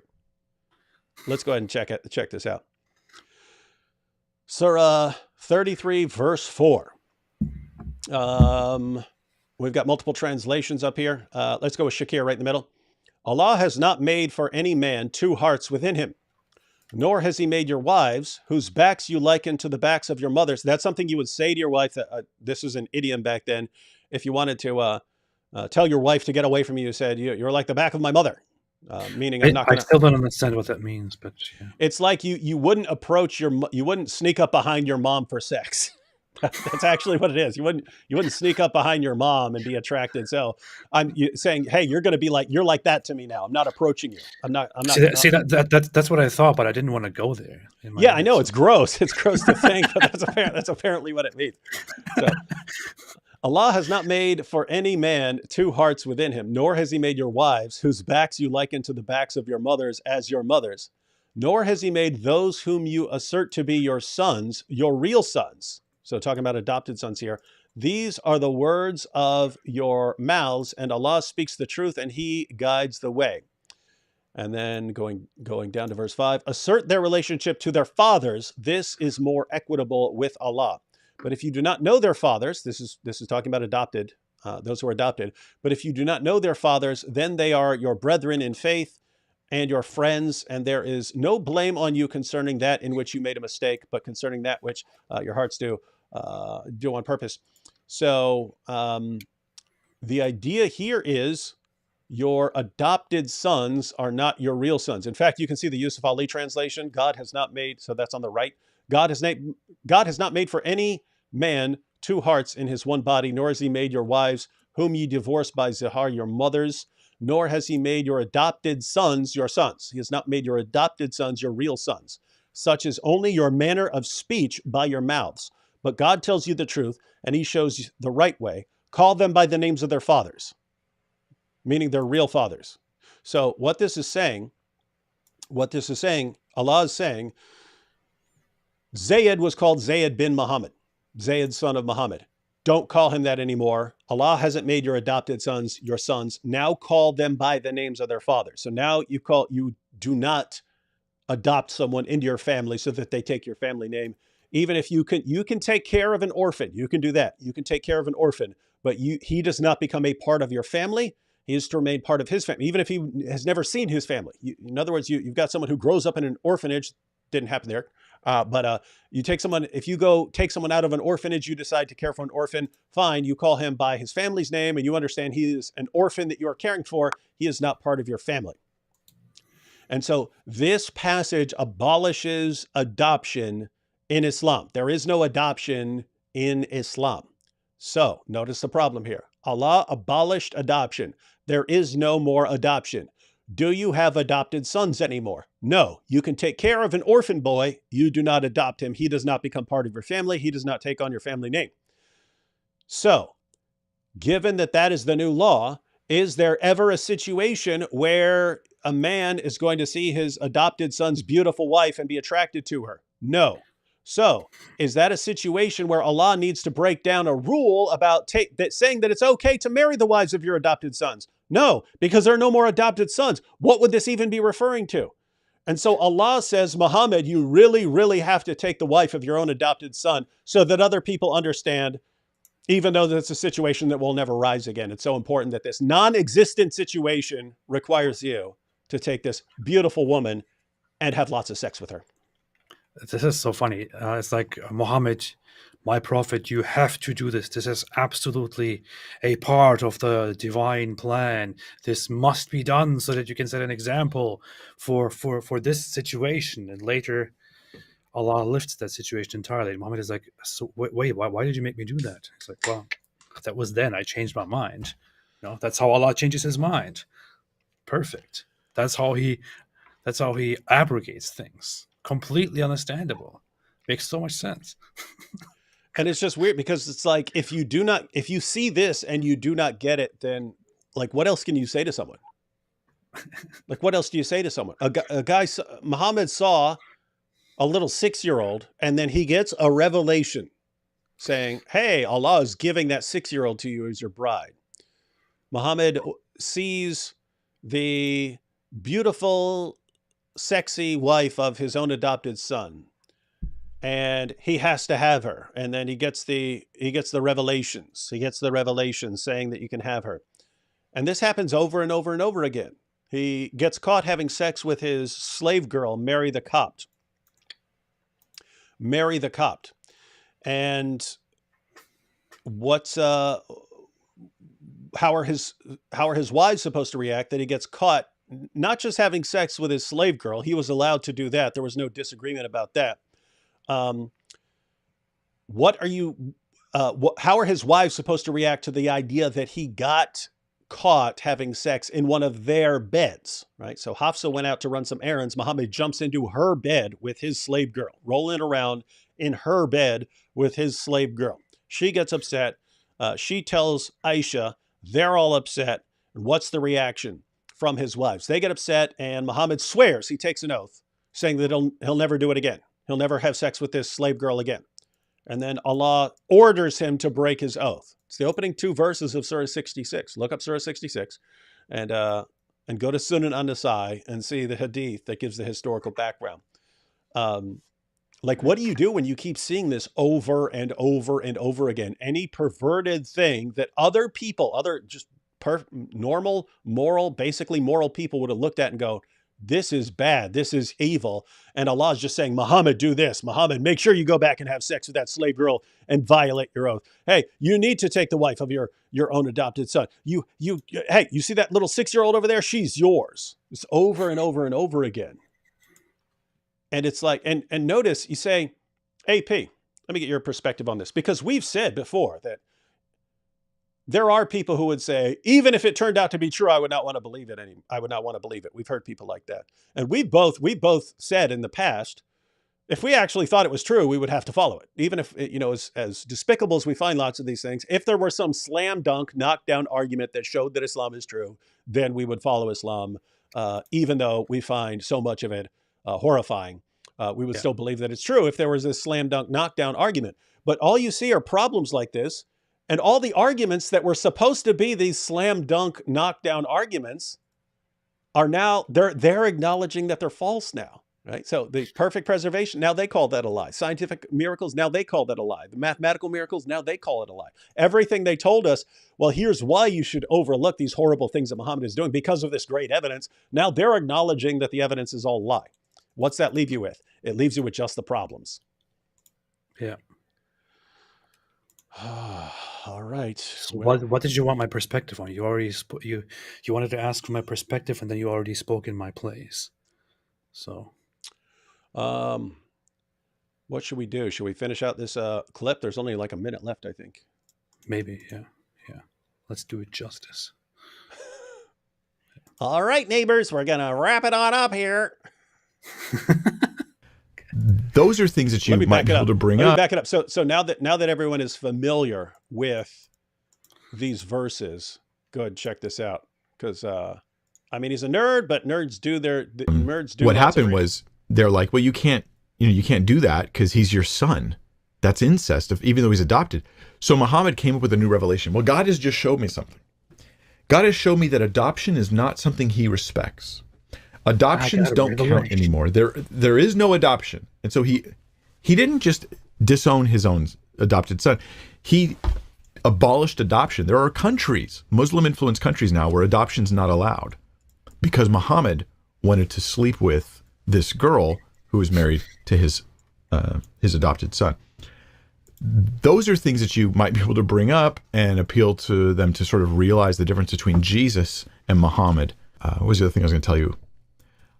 Be aware of their heart. At the end of it, Islam it doesn't really teach that God is love the way Christianity does. And so they have a different view of God. They also have a view of salvation or of dealing with sins that amounts to like, are you good enough? It's not ultimately a grace-based like Jesus. So you don't have the goodness of God ultimately in his love, and you don't have the incredible grace of Jesus. So recognize that your friend's heart, in a sense, is probably crying out for those things. I feel like my answers to you is only like 30% helpful. So I hope there's something there that you find useful. There's a lot more. As you study it, you'll learn. So that was the advice of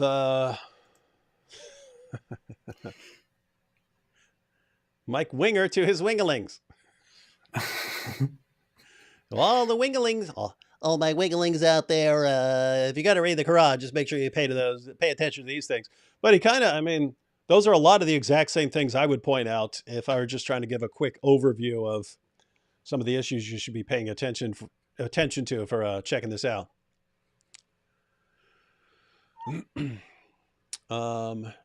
Anything else? So I just wanted to go through that book, but the main point was, notice from that tweet talking about Muhammad and Aisha. Guys, did we look at a tweet? Did we look at that tweet? We did look at it. I'll show it again just because you obviously weren't paying attention. See this? No, I was. Oh, okay. I know. I remember it. Yeah. So Mike Winger, nicest, gentlest, nerdiest Christian pastor in the world, would never in a million years think of hurting anyone's feelings. Nevertheless, shared a story about a 6-year-old girl being married off to a 29-year-old. Not nearly as creepy as what happened to Muhammad, is what Muhammad did to Aisha. And not nearly as creepy because this guy isn't a pattern of conduct. This 29-year-old is not a pattern of conduct. This 29-year-old does not have authority over billions of people. So when Muhammad does it, it's much creepier.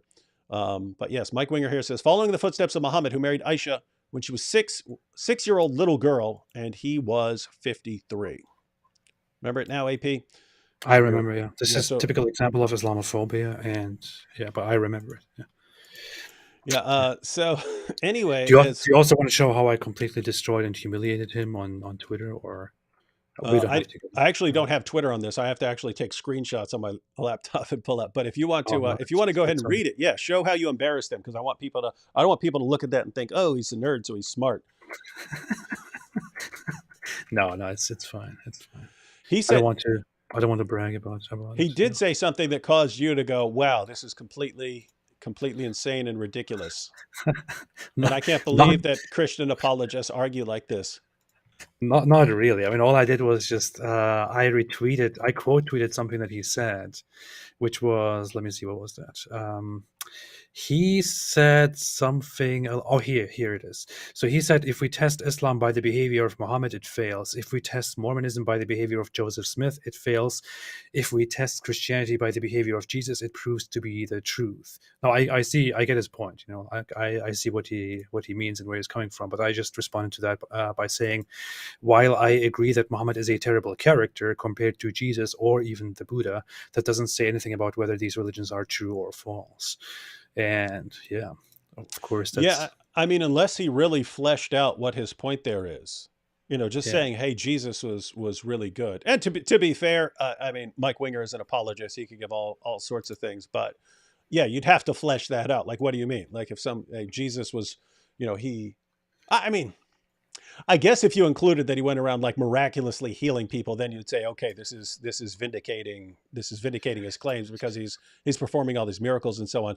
But if you're just talking about, hey, he's a really good guy, and he's not a scumbag like Muhammad. I mean, I know Mhm. nice guys. I wouldn't think they're speaking the truth. But Yeah. so yeah, Mike, why don't you man up and crush AP and explain exactly what you mean and how He's AP is scared. actually. He's Yeah, are you scared. scared? Are you scared of He's him? scared. How Well, I would destroy him completely. well, How about we arrange a fight? How about a fist fight? Well, I don't want to get into an argument because then AP might not like me. You know what I say? If you've hurt people's feelings about anything, you haven't followed Jesus. I remember how Muhammad Hijab challenged every one of us to like a fist fight immediately after talking. Did he even to you? I think with you it was just directly to the debate, maybe because he's scared of you. But with Sam Shamoon, I think he Yeah, he challenged challenged him, him, and Sam agreed, and then and then he was like, "How dude about was we meet for a fist fight?" And yeah, Sam, and he said the same thing to me as well. He wanted to. He said he would beat me up in a fist fight, which completely random, you know. and um, Sam's response was pretty reasonable. It was along the lines of, "Hey, I don't want to fight, but if that," because Sam was challenging him to a debate, and then he said, "Well, instead of debate, let's fight." And Sam's response was something along the lines of, "Hey, we'll debate, and then we can have a fight." Then they were trying to set up multiple debates, and he's like, "Okay, well, we'll have a debate, and then we'll do your fight, and then and then we can do another debate, and so on." And then it never materialized. And I mean, really, I think Hijab has a glass jaw based on that one old man who hit him, and then he was like clearly stunned from a little tap. Um, but I think he knows that. But anyway, the point is that whole situation is ridiculous, right? It's like these are your champions. These are the champions of Dawa. These guys, oh, you disagree with me? Well, let me insult you and threaten you. And you saw, I mean, he's still the same. Like even recently with what's her name, Pearly something. Yeah, just Pearly. Pearly Things is her channel. But yeah, with her, watch how you talk to us, or we'll not hesitate to humiliate you, and you'll be embarrassed like when you are being rejected by men and blah blah blah.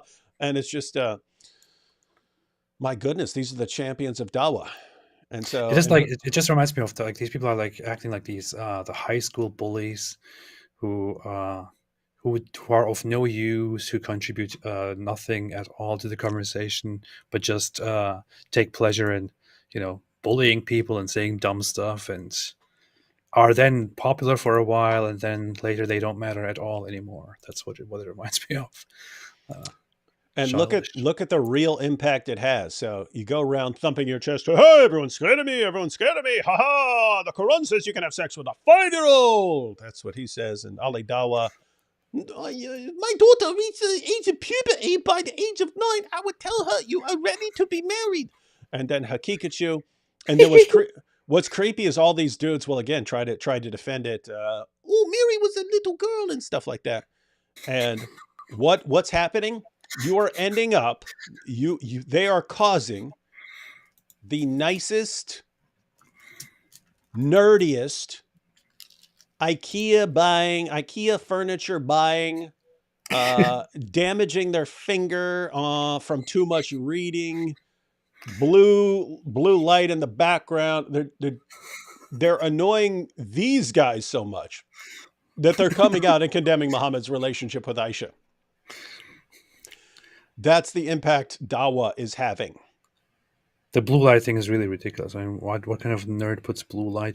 That's like extreme nerd background. Yeah. Oh, look, I have a bunch of books and I have a blue light. Now you should listen to me because I have gummy bears. You want some gummy bears?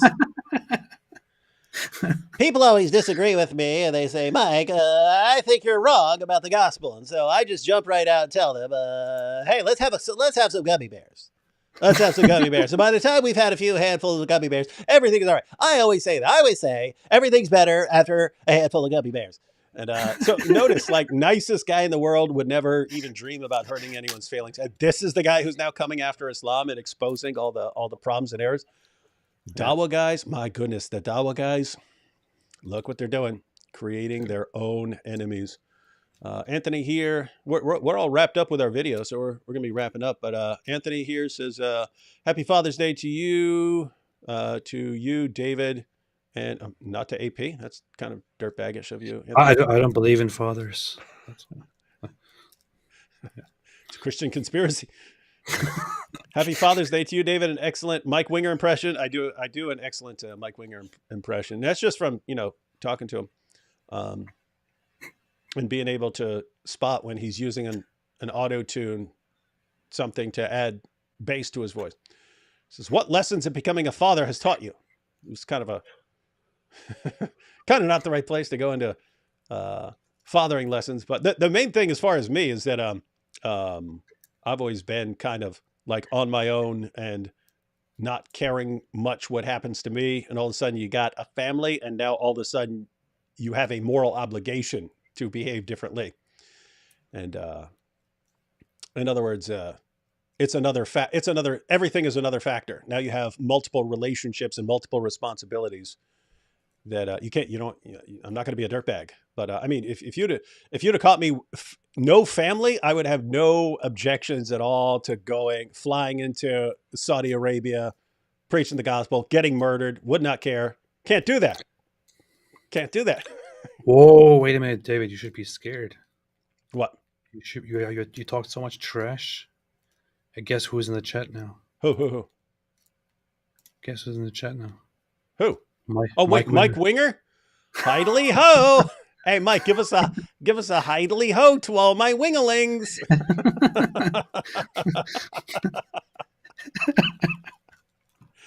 Mike Winger. Wait, no fair, you trolled me and I was with family and unable to fight. He was unable to fight. So look, meanwhile, you got the real men sitting here drinking Bitburger and making fun of nerds. That's what you're supposed to do. That's what real men do on Father's Day. And meanwhile, Mike Winger sitting in front of your IKEA bookshelves with your blue light and your gummy bears. Hey, Mike, look what I did. Look what I did reading my new ESV study Bible. Oh, my goodness. Nerd! Did you hear it? Nerd! With your books. Oh, boy. I missed the whole thing. I'll have to watch it later. Yeah, be sure to check the chat too, Mike, because it's pretty hilarious. I like when I can say something and people take everything too seriously, and it's hilarious. Yeah. Hey, I posted early this morning. I posted a picture of Andrew Tate, and I said, what if one of his webcam girl? And so the idea is Tate's practically naked. He's wearing these tiny little booty shorts, these Daisy Dukes on, and he's getting these pictures of him reading the Quran in his Daisy Dukes and his booty shorts with a Quran resting firmly on his genitalia, and Muslims cheer for him. And I said, but imagine one of his webcam girls bringing him a copy of Sahih Bukhari. And I got all these Muslims in there. It's Sahih Bukhari, not Sahih Bukhari. It's like, okay, guys, if you don't understand joking, just. Well, really, I had no idea. To be fair, in Muslim culture, sarcasm, satire is very, they're not very familiar with it. They don't really appreciate it very much. They don't really get it. So it's hard. It's rough. It reminds me of Drax from Guardians of the Galaxy. And he was saying, Quill calls him a thesaurus because he's using all these big words like you using salvific. You're using salvific, and Quill says, "Oh, and the walking thesaurus here." And Drax goes, "Do not ever call me a thesaurus. He goes, the metaphor guy. And then the raccoon says, his people don't understand metaphors. It goes right over their heads. And he goes, nothing goes over my head. My reflexes are too fast. I would catch it. But that's what these guys, it's funny because you want to say Muslims are like that on Twitter. And there's like, hey, I said Sahih Bukhari, and they think I don't know it's Bukhari. But then you got me making fun of Mike Winger here. And, oh my goodness, I can't believe you're making fun of the poor, defenseless, nerdiest pastor in the history of forever.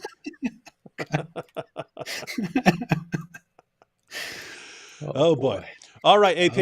We could go ahead and close out now. What's anything else going on? What do we got going? We're still not sure what to do about all this content that we can't even cover because it's too much. I know. I feel like just from the stuff that we talked about earlier, I had an idea for an interesting skit, which could be a short video where you go to a philosophy course and everybody's preparing, and the professor walks in and he's like, I know the question on everyone's head. Let us get right to it.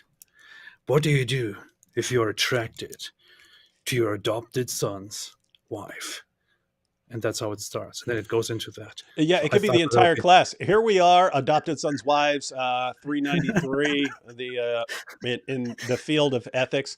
I actually have a bunch of skits I want to record in classrooms. So one, we got to get a classroom, and we need a bunch of extras. Because I got one where I want, like, as far as Muslims objecting to the doctrine of the Trinity going, oh, that doesn't make sense, and then they just make fun of it. I want like a physics professor who's explaining like quantum mechanics or something to them, and they just, oh, that doesn't make sense. That's so confusing. It can't be true. And they're laughing and joking about that. But yeah, all sorts of options there. Let's see, what do we have? Good clan here. David and AP, I hope that I will become like you guys. Impossible. Don't be like us. Be like Mike Winger. The world needs more nerds. No, good clan. Being a nerd is actually cool now. Have you noticed that? Like when I was a kid, it was like bad to be a nerd, but now they call it like geek chic and stuff like that. It's like cool to be super nerdy. And that's probably why people like Mike Winger can be popular on YouTube. Because I guess they're, if you're drawing from the entire population of the world, there are nerds all around the world. And so you can find fans. And then you find like the cool jocks who are sympathetic to the nerds. And so it can always happen. But he says, David and AP, I hope that I will become like you guys one day, showing the world how Islam is false and stand for the Lord Jesus Christ. By the way, AP, praying for you to become Christian. Yeah. You can never become like us. You can't stop people from praying for you. Oh, snap. We are the best. David Wood is the evil Spock version of me. That's good. That's good. All right, everyone. So we're going to go ahead and wrap this up. Not sure when will be. Gosh, got a bunch of videos to cover. There's so much to cover in those some of the recent live streams. What sucks is the second I actually finish watching one of these 4.5 hour Tate interviews or something like that, there's going to be another one out, and everyone's going to be like, oh my goodness, I can't believe what he said over here. And as soon as I see that, it's going to be, ALLthat was admitting that another argument was a complete lie.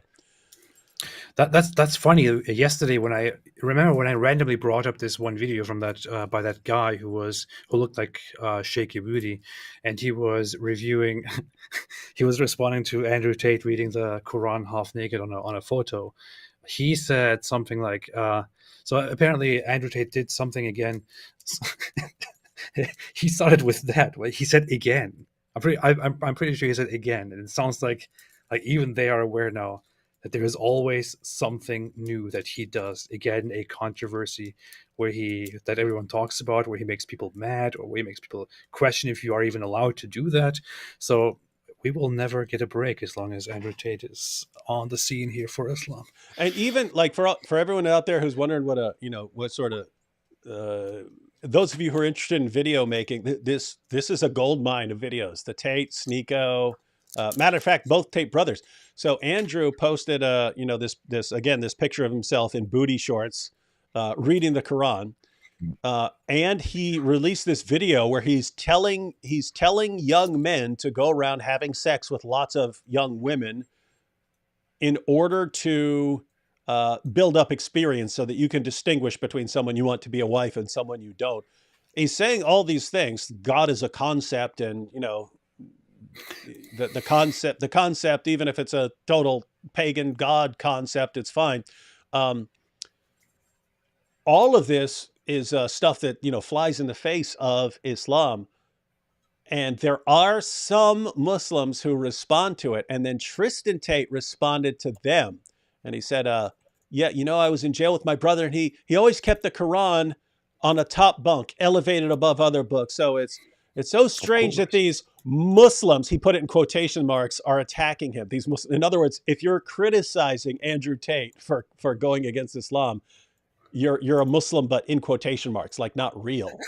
Isn't this amazing? This is Tristan Tate telling, hey, if you have any problem with all this like insanely anti-Islamic stuff he's saying, you're not a real Muslim. The only Muslims who are real Muslims are the ones who are just showering him with praise. This is awesome stuff. This is awesome stuff. Well, Andrew Tate is something like the new god or the demigod of Muslims right now. They give him the same treatment that they give the Quran all the time, right? Where they try to explain us what the Quran is actually trying to say.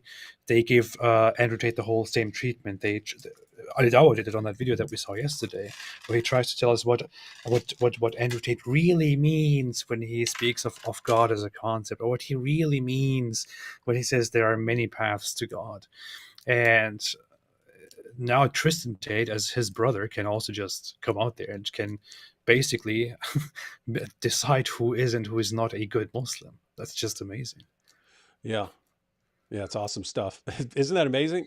Like the Tate brothers are now they get to decide who's a true Muslim and a false Muslim based on whether you affirm or reject Andrew Tate's claims about Islam. This is awesome. You could not dream of a greater situation. I'm receiving a revelation right now. It says, indeed, the Muslims have abandoned Allah and have begun associating partners with Allah, two men who like to get naked a lot.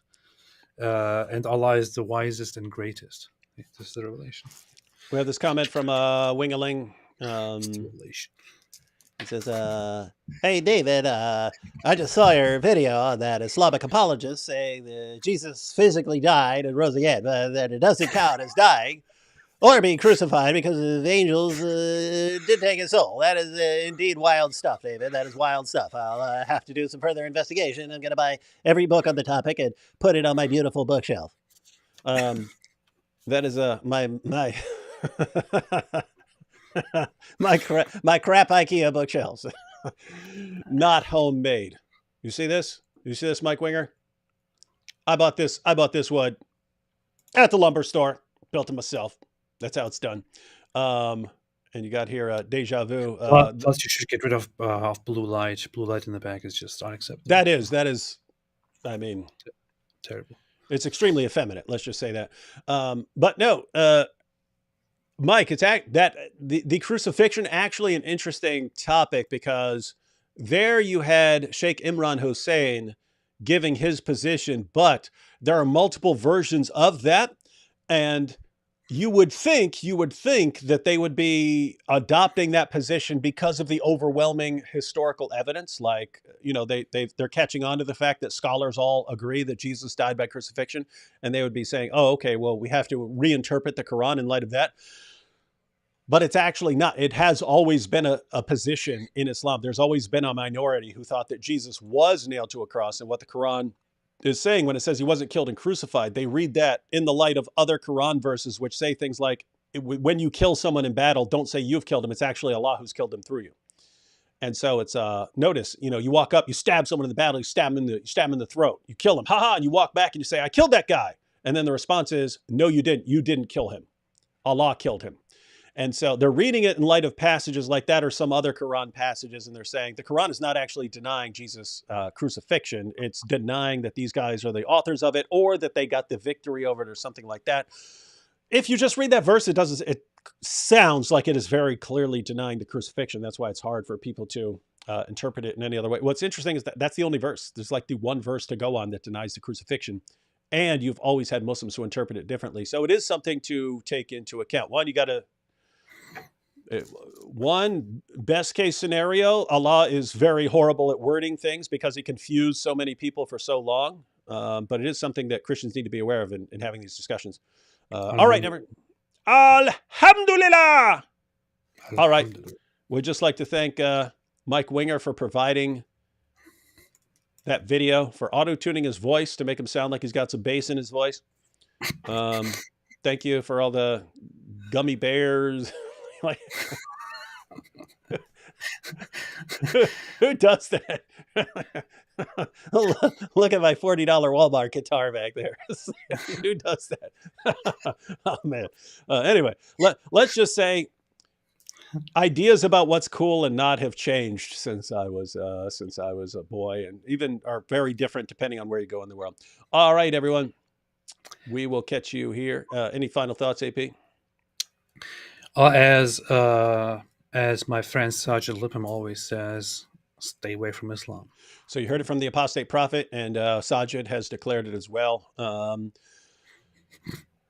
You've got Ali Dawa saying that the scientific argument has been debunked. You've got Yasser Qadi saying that the mathematical argument has been debunked. You've got Shabir Ali and Yasser Qadi acknowledging that there are different Qurans in different parts of the world.